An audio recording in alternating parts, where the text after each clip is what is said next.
டெஸ்ட்ல ஏமாத்தினால எல்லாரும் இப்போ உன் மேல கோவமா இருக்காங்க. உன்னோட ஹெட்பேண்டையும் பறிச்சாச்சு. இதுக்கு மேல நீ ஒன்னு ஒரு ஷினோபின்னு சொல்லிக்க முடியாது. நீ இப்ப அவனோட வீக்னஸை விட அவனை பத்தி நிறைய விஷயங்களை தெரிஞ்சுக்கணும்னு நினைக்கிறேன். சரியா? வானமாவது அவன்கிட்டயே போய் கேட்டுடலாம்.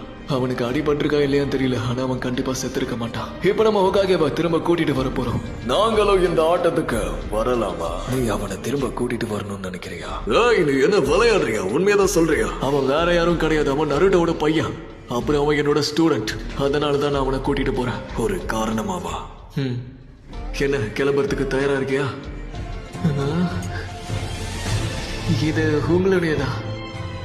இது நான் ரொம்ப நாளுக்கு முன்னாடியே தூக்கி போட்டுட்டேன். ஆனா உங்க அப்பா இதை பத்திரமா இந்த மாதிரியான ஒரு நேரத்துக்காக வச்சிருந்திருக்கான்.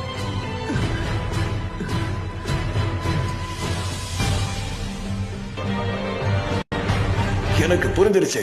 இவனை நீ உன்னோட பாதுகாப்புல கூட்டிட்டு போகணும்னு நினைச்சா நமக்கு வேற வழி தெரியல. வா போலாம் சாஸ்கே. அப்ப வாங்க கிளம்பலாம். சீக்கிரடா. நான் இப்ப நீ ஒரு முக்கியமான விஷயத்த செய்ய போறேன். அதை நீ கண்டிப்பா செஞ்சுதான் ஆகணும். நீ திரும்ப வந்ததுக்கு அப்புறம் அங்க என்ன நடந்துச்சுன்னு நான் கேட்கிறேன். போருட்டோ. ஆமா.